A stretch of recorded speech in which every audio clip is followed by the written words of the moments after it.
दूसरी प्रॉब्लम है अस्वच्छता की समस्या। यह कैसे फैल जाती है? अस्वच्छता की समस्या हमारे जैसे लोग ही करते हैं। हम लोग कचरा, चॉकलेट, कागज ये फाड़ कर उसका रोल बना के उसको फेंक देते हैं। इसके कारण वो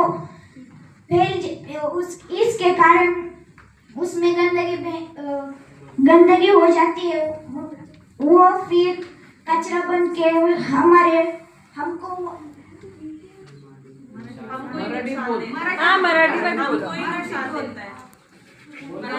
आपल्याला नुकसान होतं। ते कागद आपण उचलले, हात लावला, ते टाकायला गेलं की ते आपण आपल्या हाताची होतं। त्या हाताला त्याचे किटाणू लागतात। ते किटाणू आपण खाताना दोघांस हात न धुतला तर ते आपल्या पोटात जातात। मग आपल्याला कोणता पण रोग होऊ शकतो। अस्वच्छता की समस्या और एक अजून एक आहे ती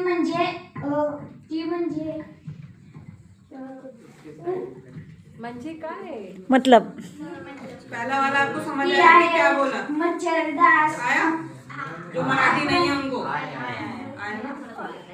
आपण गाडीचे टायर काढून फेकून देतो। त्याच्यात किटाणू पाणी पावसाळ्यात पाणी साचतं। मग ते टायरात पाणी साचल्यावर त्याच्यात मच्छर, डास त्याच्यात अंडी घालतात। त्यामुळे जास्त मच्छरांचा रोग पसरू शकतो आणि मग अस्वच्छता सगळीकडे होऊ लागते। उपचार कधी वेळेस काही माणसांवर होत नाही। त्यामुळे अस्वच्छतेमुळे काही माणसे मृत्युमुखी पडतात।